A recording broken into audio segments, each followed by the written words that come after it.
Hey y'all, so welcome to Where It All Goes Down. I'm so excited that you're here and that you get to experience and be a part of the creation of this series, Epic Woman.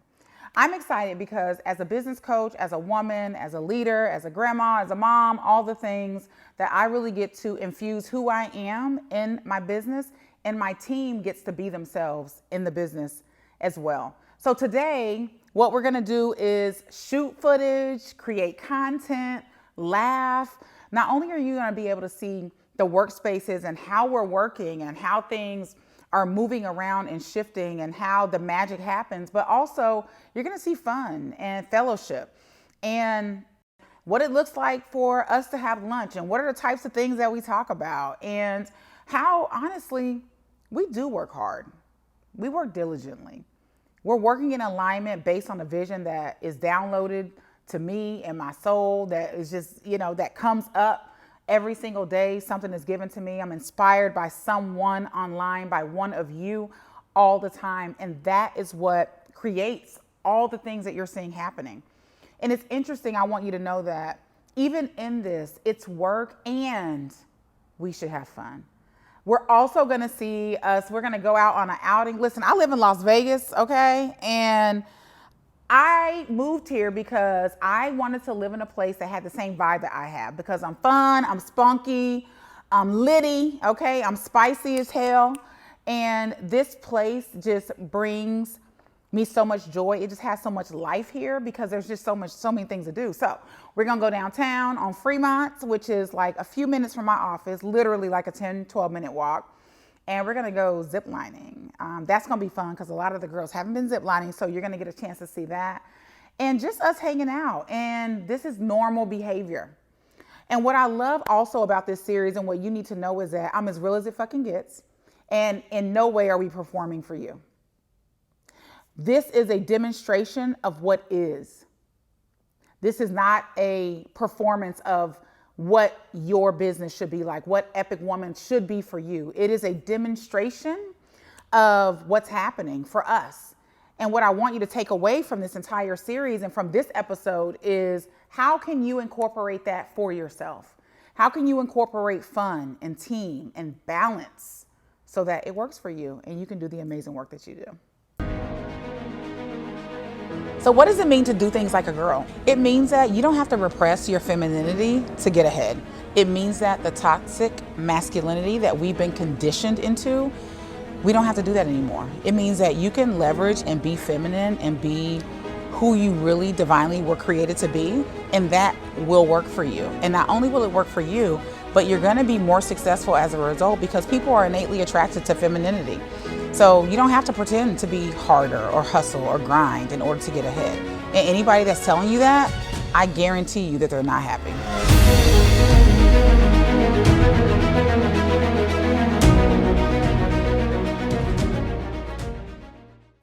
Listen, so how I came up with the concept of the CEO exchange, first of all, I feel like a whole genius, okay?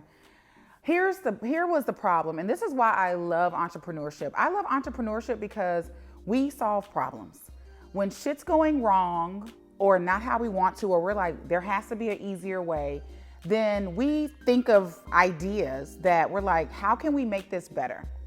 So I was at a mastermind. I'm in a mastermind. Of course, I also have one. And I'm sitting there and I'm thinking, I really need a bigger team. And what had been challenging was, especially in this local market, because I'm in Vegas and I want a local team. We do have some of our team, of our core team that doesn't live in Vegas, but I really wanted more Vegas people. But I was having a hard time finding people that understood the online landscape and the coaching business. People love to say they know on digital marketing and they know how to do social media. I'm like, you don't do social media. But I was like, who does know? And so that's really where it came from. I was like, who does know? I was like, the people in my community, they know. When Aprille and I typically meet, I always grab my pen, my notebook, my phone, my water, because when her and I meet, we meet for at least an hour, if not more. So I always come well prepared. If I don't need it, I don't need it. It's fine. So this particular morning, I can hear her come in the front door, and I was like, ooh, hungry, want coffee. So I just got up, willy-nilly, got up, walked downstairs, didn't have my phone, had nothing in my hands, right? I get downstairs, she hands me my coffee, she hands me my breakfast sandwich, and I turn to walk out. And she was like, actually, I need you for a second. And I was like, sure, no problem. So I sit down, I'm eating my breakfast sandwich, and she starts talking about, I'll refer to it for now as BuildX, because that was where it started. It started out as the BuildX program. And she's telling me all about this program in her head, and she is jazzed, man. Like, she's super excited about this idea. I literally, while I was sitting in that mastermind, I posted on Facebook and I said, would you be willing to put your business on pause for 6 months and come work with me and my team? If you would, comment below. We had about 48 people say yes, they would. And then we started overnight. I created a process for the CEO exchange. And in my brain, the way that she had kind of portrayed it to me, I was like, I was leery. I was like, I don't know if this is a good idea. I was like, you want to hire people from our tribe that we don't know their work ethic, we don't know their background. I was like, and bring them in here? I was like, all right. I was like, I'll give you this. I was like, let's sit here, talk about it, and kind of flesh it out, right? So as she starts talking about it, I can see the fire behind her eyes about how excited she is about this idea. And her fire lit my fire. So mind you, I'm sitting there with an egg sandwich in my face, and I'm looking around, and I'm like, I don't have anything to write any of this down on, and the ideas are flowing out of her. So usually when I meet with Aprille, I have this tendency to turn my video on, and I will just lay my phone down, hit the record button, and then her and I will have our conversation, whatever it may be, because her and I both have ADD and we get off track. So at least that way I can record it. Well, I didn't have my phone, so I couldn't record any of these thoughts. So the only thing that was in front of me on that table was a napkin. So you know what? Sometimes you gotta do what you gotta do. I grabbed that napkin, I found a pen out of her purse, and I just started writing. And we literally sat there for an hour and a half. My sandwich was gone, my coffee was gone, hers was done. Like, we sat there for an hour and a half and just fleshed out this idea, bit by bit, on this napkin. Like, I'm unfolding the napkin because we have so many different ideas and so many different pieces. And that was kind of how we came up with this program. And by the end of it, I was just as jazzed as she was. Like, I started off real skeptical. I was like, this is going to be a terrible idea. And by the end of it, I was like, yo, like, this is going to be great. Like, everybody's going to want to do this. Why wouldn't you want to do this? You know? So I thought that was a really cool moment. And it was really a cool moment for her and I, because I felt like we had spent so much time together, and it really felt like we were rolling as one big machine. Like, she was telling me what she wanted, and I was like, great, here's how we make this happen. This is what I want to do. Okay, this might not work, but this will work in place of that. And we just kind of rolled with it, and here we are.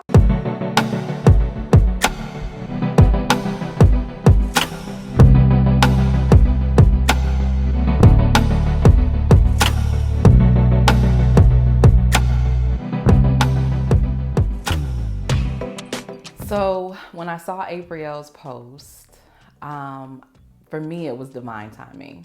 I really saw it as something that I manifested. I know it wasn't for me, but it was really for me. I was in a mastermind at the time, and I've been in masterminds probably for about the last 3 to 4 years. And I found that I do very well in masterminds. As a solopreneur, it can be very isolating. And, sometimes just having that community and having other like-minded people, other entrepreneurs who are in the same space as you is really important. Just the accountability and just the fellowship and everything that goes into that. And this last mastermind I was in, I did extremely well. It was a great decision. I felt like it was something that I really benefited from. And I was at the place of deciding, was I going to renew for another year? But I was feeling like I needed something more. And I wasn't sure if I could get that more within a mastermind. And really what it was is, okay, if I am looking at, I want $1 million business, right? Because that's the thing, right? Forget 6 figures. We're past the 6 figures. So if I want to build $1 million business, what does that really look like? And not in terms of the systems and everything, because I'm getting all of that within the mastermind, but what does that look like for me as the CEO? And is that something that I really want to do? Sometimes we reach for things and we talk about things that we don't really want to put the effort and the energy into doing. And so I wanted to know for myself, like, what does that look like as a woman, as an entrepreneur? What would that look like in building that space? And so I started feeling like I want to see the behind the scenes. Like, I want to see what the CEO actually does in the day-to-day operations of building a multi-million-dollar business. And so when I saw Aprille's post, I said, oh my God, that's it. That's it. She created this for me. She didn't know she created it for me, but she created it for me. So when I first saw the post that Aprille put out talking about it and saying like, would you be willing to put your business on pause for 6 months to come work inside of my company? And it was an immediate yes for me. I served as her support for Epic 21 last year and got a chance to see a little bit of the behind the scenes there. So I knew that it would be a very life-changing experience. And the timing was perfect because I was personally going through a lot of life transition. So I immediately sent the DM and was like, I'm interested, please pick me. Please pick me. And the rest, as they say, is history. I jumped through all of the hoops. To be a part of the CEO exchange, I needed to let her know that I would not be able to because I had my daughter and I had a dog. So we were making a complete life change, and this was just an opportunity that I took that was in full alignment with the desires of my heart, which was to move specifically to Henderson, Nevada. I didn't know that the opportunity would bring itself through Aprille, but when it did, I didn't think twice. So what's funny is a part of the CEO exchange, the first 30 days, they're supposed to live in my house. And then if they stay and they're like, okay, this is really what I want to do, then they were going to move into like, a team house, right? Kind of like Real World, but not Real World, not affiliated with MTV. Don't come for me. So it was supposed to be something like that. I definitely had some hesitations about the aspect of us all living together. I've never had roommates before. I mean, my freshman year of college, I had a roommate, and so that was just 1 year. And then, I was married for almost 16 years. So I guess technically I had a roommate, but I had never really lived with women before. And so that was definitely something I was concerned about. I'm like, oh my gosh, is it going to be what is it going to be like? When we got here, it was a challenge because there's only 3 of us. But the other 2 ladies, they have all this great footage of moving. My moving was not great. It was something that was done in the heat of a moment. The move was planned as much as it could be planned. But literally we left that morning and people were announced that morning that we were leaving. And I literally packed up my whole life in about 45 minutes. And so making that trip to Nevada, it was amazing. It was so bittersweet. It was so freeing. But there was a bit of sadness also because a lot of times to move forward, you are leaving people behind. You have to leave them behind in order to bring them forward. And so this was, getting there was me rescuing myself and in a way rescuing the people that I love to bring them forward. And so there was just a lot at stake.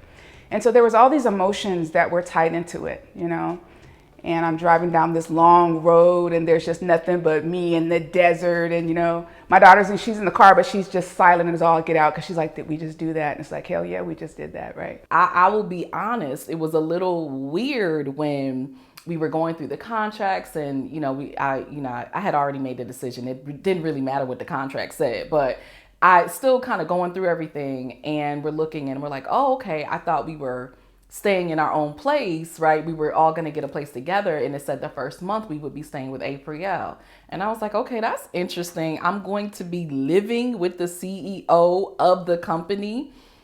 Okay. And, at first I felt, I'm a boundaries person, right? I teach boundaries. I live boundaries. So I thought, how are we going to have the boundaries, right? When you're in somebody's personal space like that. So I didn't know how comfortable I was with that. And I'm very, I try to be very, what's the word? I don't want to infringe on people's space, right? Because I don't want them to infringe on me. So I was like, okay, I don't know how that's going to work out, but whatever, I'm going to roll with it. I'm just, I'm rolling with it. So when I get to Vegas and, I'm in her place, I was like, wow, okay, this is nice. And at first I was like, I'll be happy when we get our own place. And I was like, you know what? She's not going to get rid of us. I don't want to leave. Now we're almost 3 months in. They're still here. And let me tell you why I actually love it. Number one, I really do like people. And I'm unbothered by people in my space. And as long as people don't put an expectation on me to entertain them, then it's great. And they don't. And I really don't mind them being here. Don't tell them this. It has been so natural and so easy. I joke sometimes that we're kind of like the Golden Girls because we get along really well. We have a good time together, but then we also, when we need our space, it's no one is upset or anything like that about like, oh, well, where's Trisetta or where's E004? It's like, we just need our space. So we go in our room, close the door, and have whatever time. And when we want to hang out, we hang out together. So it's been amazing. It's been, you know, I have my personal space. We convene, we talk sometimes, but it's, you know, what's really interesting is I have found that living in her space is just as much a part of the program as the actual day-to-day operations.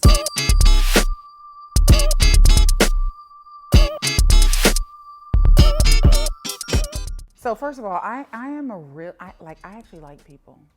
And I actually like my community. I actually like being around other humans, and I actually need them to be inspired. And so when we created this space, it really was for selfish reasons.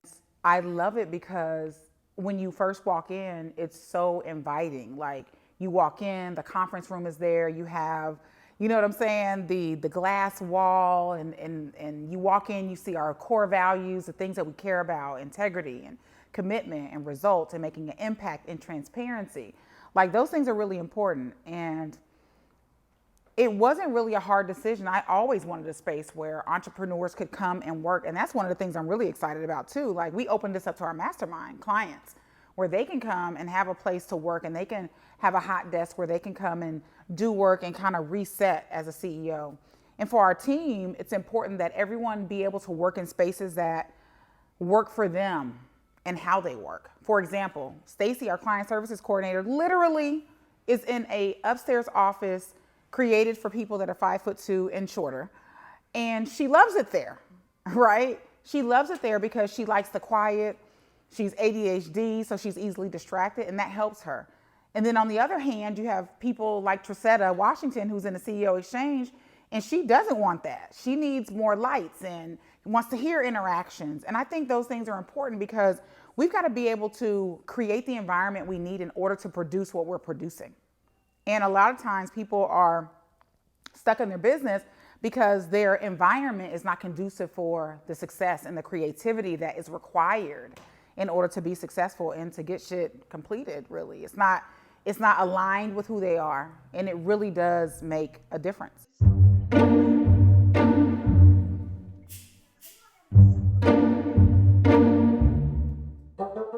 Yeah, so about the work. So the first thing when we interviewed with Aprille and company, because it was the whole team, when we did the interview process, she said she wanted marketers. And I'm a life coach and a speaker.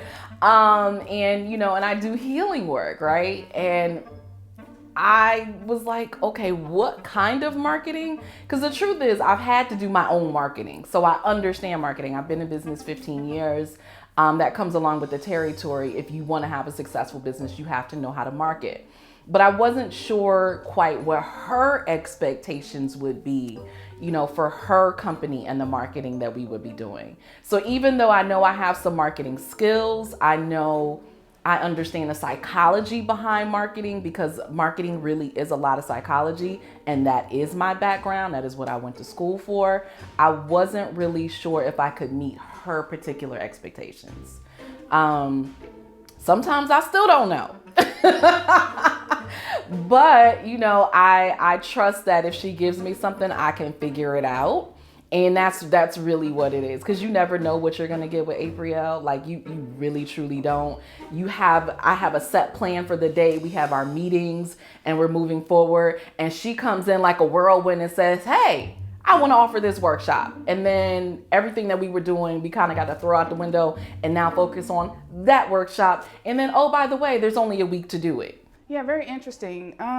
So one of the questions on the application, and I think this was closer towards the end of the application part, was what are your superpowers? Like, what could you get paid for? What could you do just in your sleep? And I said writing and speaking. And literally, I can do this in my sleep. I don't have to think about it.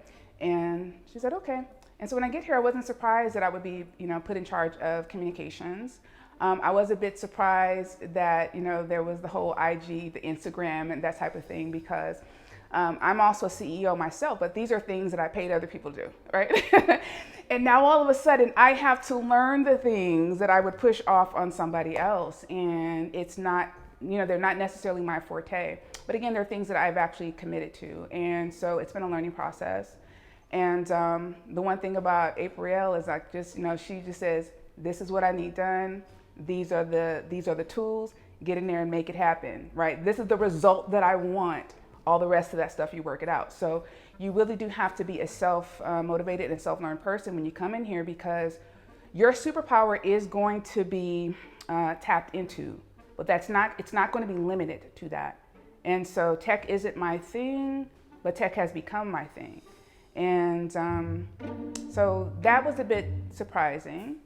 And the word I want to say is, and I'm going to try not to filter myself, I'm not known for filtering, it was a little annoying. I'm going to say annoying, because again, I would just pay somebody else to do this. Now you want me to do this. But you do have an appreciation for the things that other people do. You know what I mean? And it's like, when you're talking about marketing, there's so much that goes into that. It's not just the words, it's the pictures that are chosen. It's the energy of the pictures that are chosen. It's the story that you're trying to tell with those images, and so much goes into it. So much more detail that I think I probably took for granted before. I had no expectations. Because we didn't really have a whole lot of details. In fact, Aprille didn't have a whole lot of details for us, because she was really building it as we were going along. And so I just knew that it was going to be enriching. And when I got here, we immediately went to work and started with the nitty-gritty of the business. And one of the things that I really loved immediately is how Aprille has no ego as it relates to her business. So if she's asking your opinion and you say you don't like something, she's like, okay, moving on. Like, she's not trying to say, well, what about this or what about, she's like, okay, next. And that makes it very easy, because we're all business owners, so we come with our own ideas and creativity and opinions, and it makes it very easy for us to share what ideas that we have for the business, knowing that it's not going to just be shut down. She's going to actually listen to what you have to say and likely implement what you have to share. Oh, good question. So what I thought the job was versus what it actually is. So I thought I was coming in to help her manage the CEO Collective Mastermind and kind of just having my hand in a few different little pieces.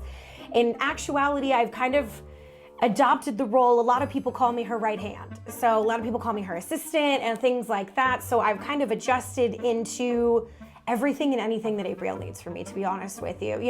Obviously the mastermind is kind of my baby. It's where I focus a lot of my attention, but I also have a lot of different pieces. I help with Epic, I help with our retreats, I help do all of these other side projects that help keep this boat moving forward. Provide support to potential clients and current clients, making sure that everyone who is a potential client is aware of our services, our products, and then also being that Facebook and email support and sometimes live support for pretty much everyone. And then I kind of streamline everyone else's, like, let's say I get something like an inquiry that, Stacy handles it or Melissa handles it, then I just forward it to them. But we all pretty much work together to really get the job done. I once heard a man say when I was on stage that your business is not a family, and that I shouldn't think of it that way. And he wasn't just talking to me, he was speaking to a collective audience of entrepreneurs. And I remember thinking, but that's not how I want to run my business. And I remember knowing that I get to choose the way I want my team to feel and the way that I want to feel every day when I walk into that office.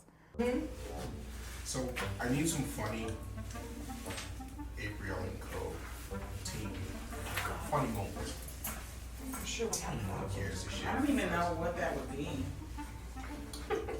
Well, I remember April.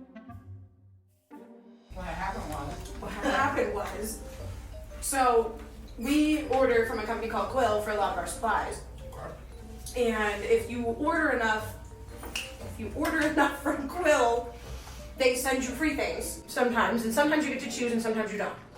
So we get this big, huge order. It comes to the office, and we're unboxing it, and there's big. Like this box was probably this big by this wide of mini Rice Krispie treats and a thing of Comet. And so we were It was so bizarre. It was the most bizarre thing you've ever seen. Like we opened this box and we're like, who is ordering Comet of all things? Like why? And it was like the industrial, like cleaning. like the industrial sized Comet. And then we get to the Rice Krispie treats and we're like, what are we supposed to do with these? So I reach out to Melissa. Well, the problem was there were so many of them. I think there was probably 100 in the box. And I reached out to Melissa and I'm like, did you order these? And she was like, no, they sent them to you. They're free. So we are seriously sitting there for, it must have been weeks that we were sitting there trying to go through these Rice Krispie treats. She comes out. We were eating them every day. Every day, and I'm not talking like Not one, weird. I'm talking like 3 or 4. Not Because they're about this size. Why is she so shady? I was not happy. Because this is not a weed Ava activity. Laura's like, not we. They're tiny. I was eating them every day. Oh, I was eating them every day too. Absolutely. I was eating multiples of them. Oh, I was eating like 3 or 4 a day. And feeling good about myself. They're literally this big. Like they were tiny. Like They were bite-sized. One bite. You pop That them was in, our defense. and they're gone. Yeah. So, weeks of us trying to go through these Rice Krispie treats. She comes out of her office one day and she's on one. She's like, I am done with these Rice Krispie treats. She's like, get them out of my sight. We're done with these. They're never gonna leave. So Trisetta takes them and hides them in her office, right? And she comes to me and she's like, can I have a Rice Krispie treat? I go, absolutely not. Like, that is not a thing. That's not happening. She told us to hide them. She literally instructed us to hide them. Listen, first of all, the lunch, what y'all not gonna do is start talking about me, and I'm not trying to hear nothing about a roast, okay? No, I'm kidding, I'm here for it. I wanna hear all the things. If you can dish it, you gotta be able to take that shit. So I could take it. But then she's working when you guys weren't here. Oh, She's yeah. like, so She tried to get everybody. She tried so hard. And one night she's here by herself working late. I was here by myself. I was rummaging.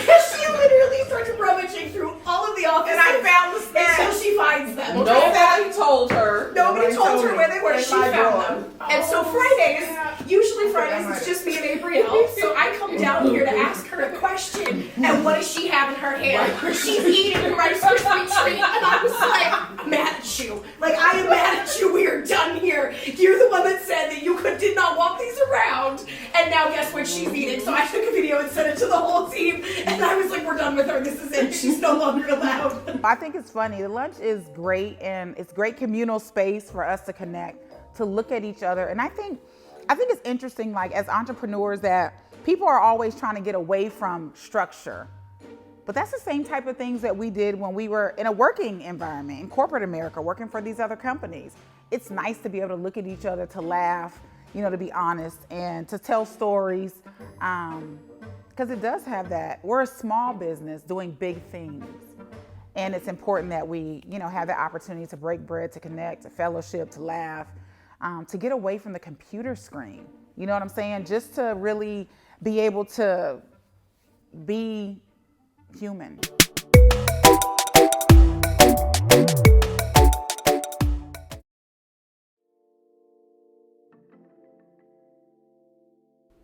Knowing the numbers, this thing is not just, you can't hustle at Aprille & Co., right? The mindset can get you here because that will get you identified as someone who can be that Titan person, but that will not be able to maintain or sustain a multi-million-dollar business. And so you have to be comfortable with knowing the numbers, knowing all the details, and being extremely strategic weeks and months out in order to fulfill that, right? And so when you're not in this space, a lot of times what people do, especially if you're a year, 2 years, 3 years out, you're kind of hustling. You're doing a bit of hustling, and you can run from the numbers, right? You can just say, I just have a master class, or I just have this product, and you'll sell it. And if you make some money, that's great. You paid your bills. This is a whole different animal because it's not just you and your bills. It is people's lives being affected, right? Other people being able to hit their goals or not.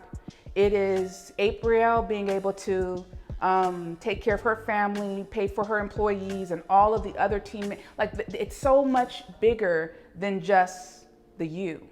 And so that requires you knowing all of the details and seeing and not burying your head in the sand about the things, right? Because a lot of times as CEOs, we bury our heads in the sand. We don't really want to look at the numbers, right? So one of Aprille's programs I took, I think it was Design and Launch, or Launch Domination is what it was. And I hate to admit it, she's gonna see this, but I never looked at the numbers, okay? I was gonna say I didn't wanna look at the numbers, no, but the truth is I didn't look at the numbers. I didn't wanna look at the numbers, okay? Because the numbers were not what I wanted to see, but because it was just me looking at those, I could avoid it. And that avoidance is also what kept me from hitting those numbers, right? Yeah, and so sometimes you have to know what it is, be willing to look at it in the face, be pissed off that it's not the goal that you set. Be pissed off that it's less than what you set and say, okay, well, I didn't hit it this time, but now whatever I missed over there, at this next one, I need to do this plus that. Like it doesn't just go away just because you didn't hit it that time, right? Because at the end of the day, your ultimate goal is your ultimate goal. The number is the number, right? So you can't really hide your head in the sand or get your feelings in it, the fact that you didn't hit it. You still have to look at it in the face, acknowledge what you did wrong, acknowledge that the email didn't go out in time, or a link was missing, or you weren't clear on whatever the thing was. Here, you can't hide from that. And so once you leave this program, like there's literally, and I think I've said this before, there's no excuses. There's no excuse for not being able to run a successful business.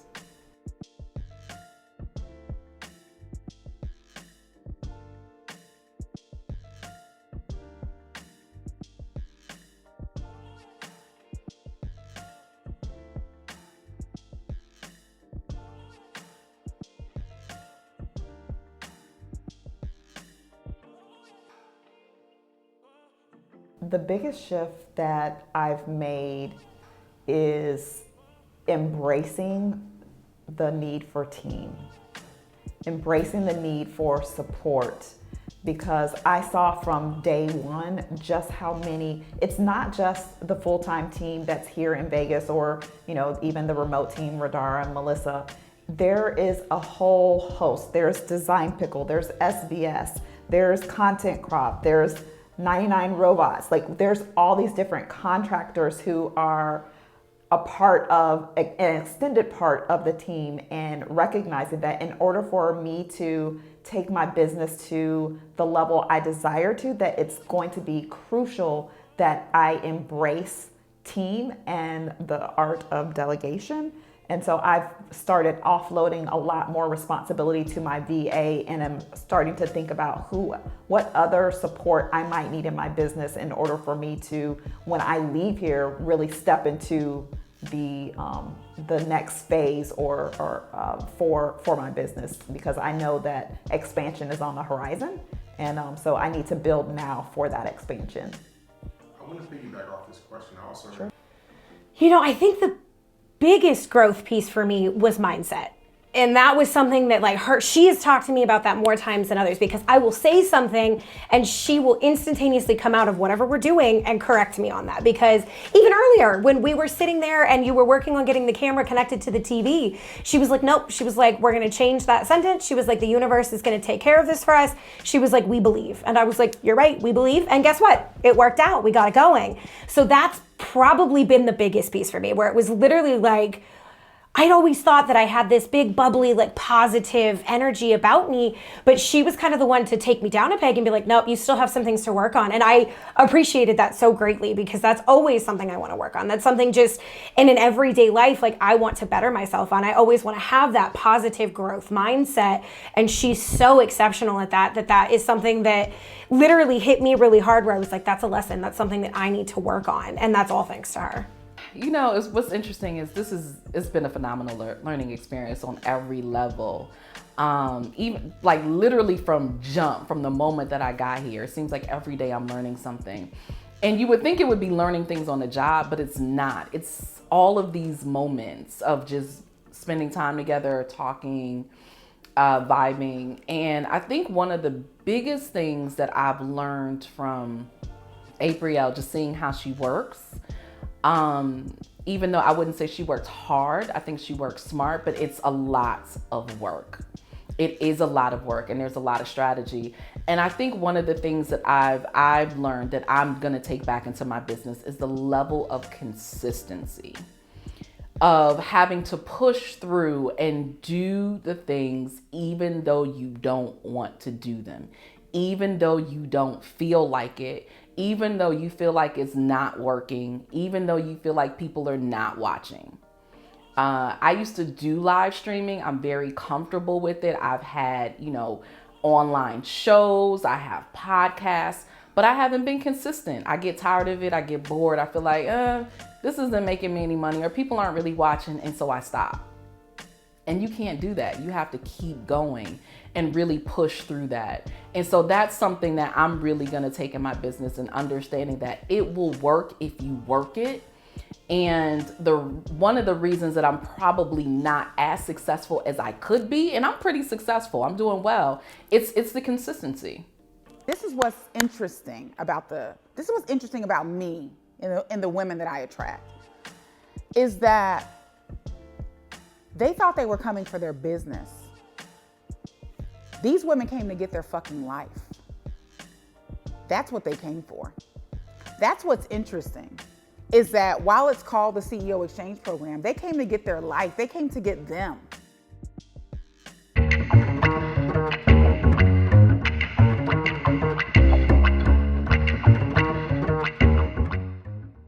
Okay, there's been a lot of interesting moments since I've been here.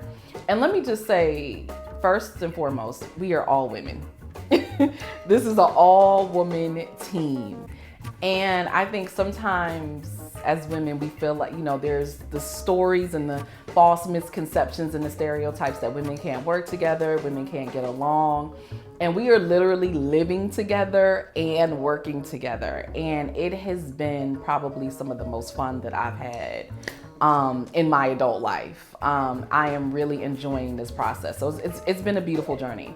There's been so many funny things, so many crazy things that happen. Living with Aprille, working with Aprille, that's just bound to happen because she's a free spirit and it's whatever. She says what she wants, she does what she wants, and you just roll with it. But one of the things that have happened since I've been here, so I talked a lot about, this is just as much about our life, right, as it is business.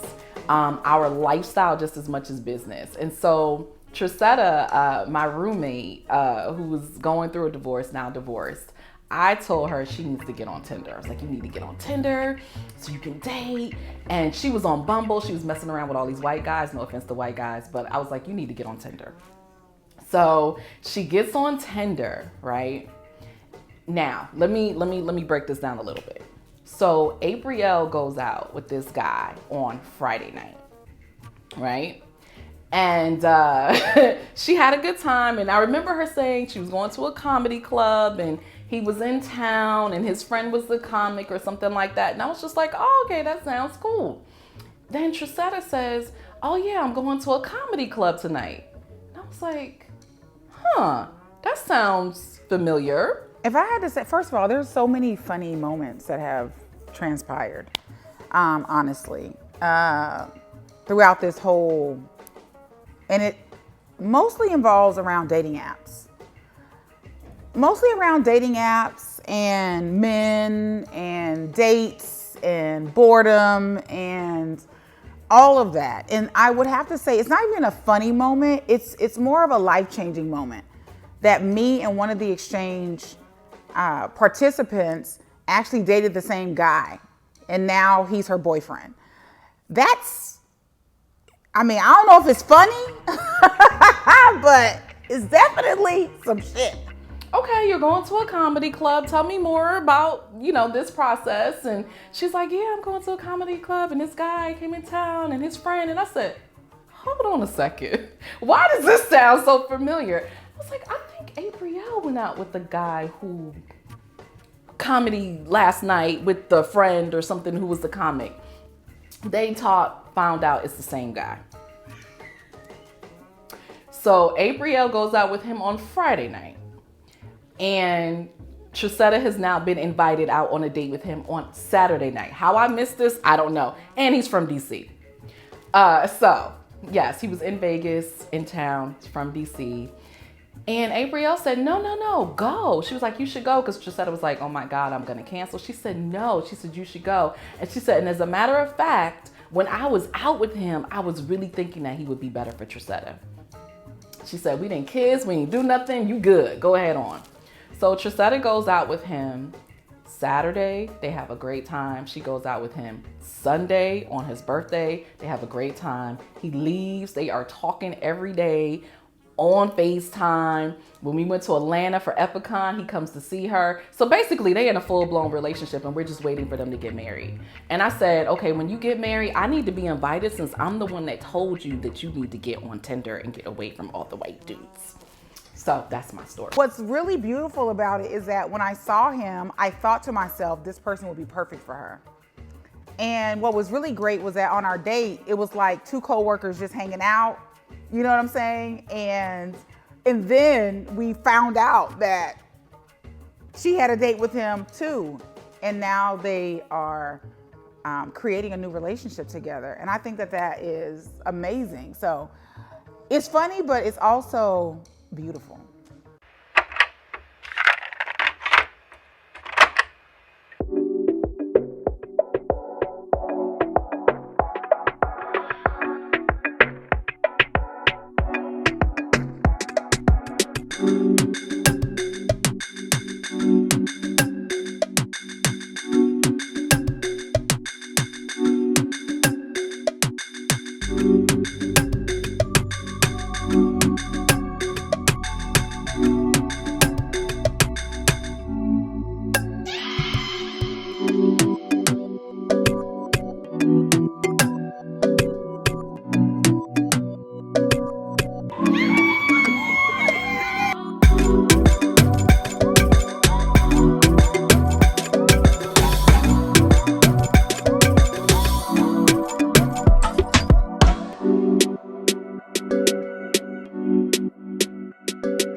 That's a good one. That's a really good one.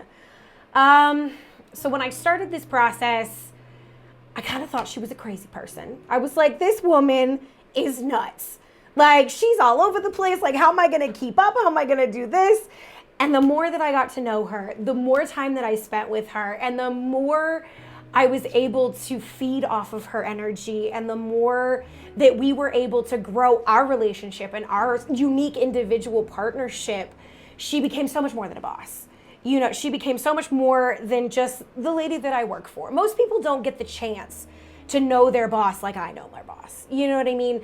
And it's a lot of the reason that people have this tendency to introduce me as her assistant, because her and I spend so much time together, and a lot of people forget that I have this direct access to her.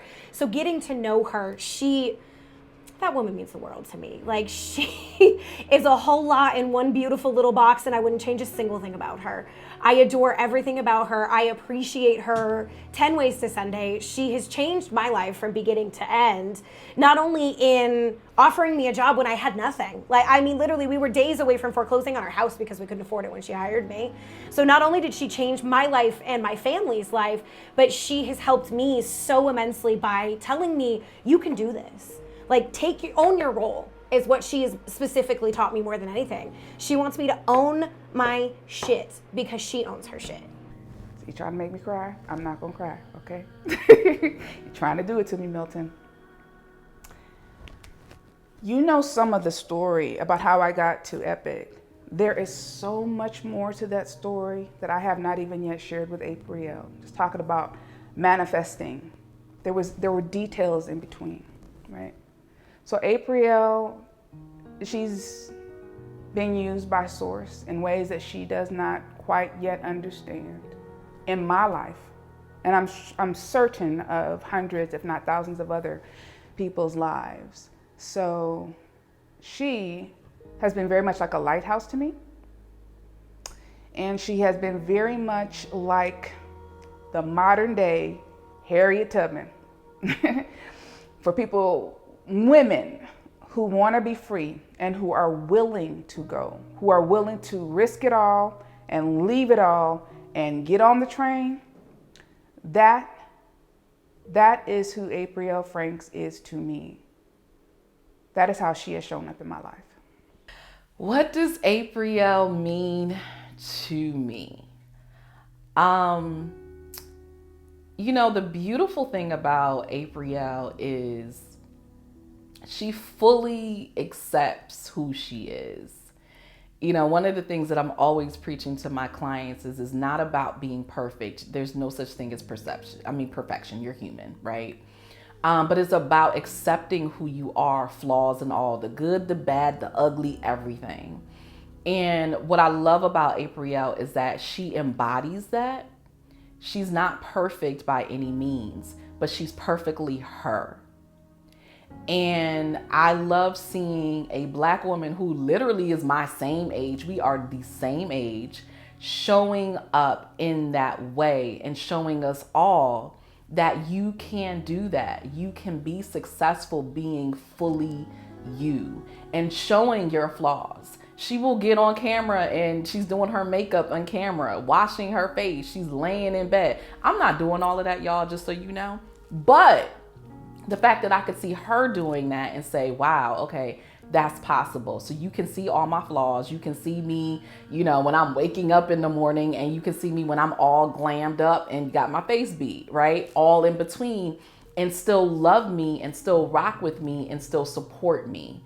And I think that that's beautiful because it kind of goes against everything that we're taught, you know, even in the Black community, in terms of how supportive people are. And you have to have perfection, and you have to have a college degree, and you have to do all these things to be accepted. And she's showing you, no, you don't. No, you don't. All you have to do is really just be yourself. And if you love and accept yourself, everybody else is going to love and accept you. And for those who don't, who the hell cares? They don't matter anyway. What does Aprille Franks mean to me?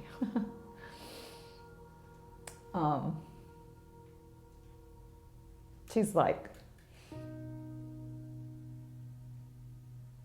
I almost hesitate to use this word, but it kind of feels like a savior, if you will.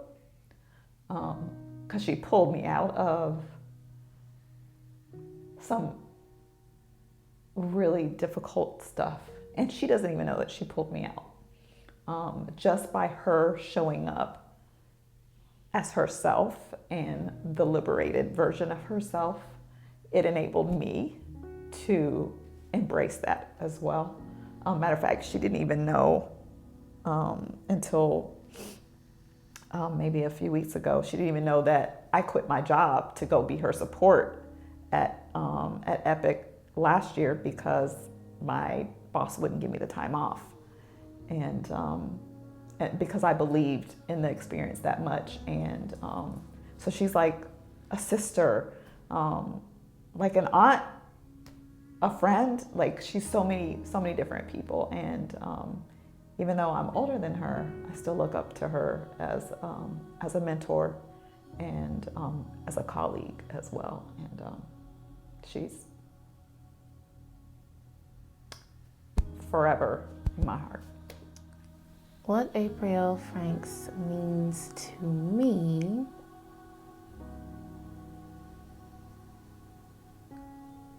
the world. I have to say that. She means the world to me.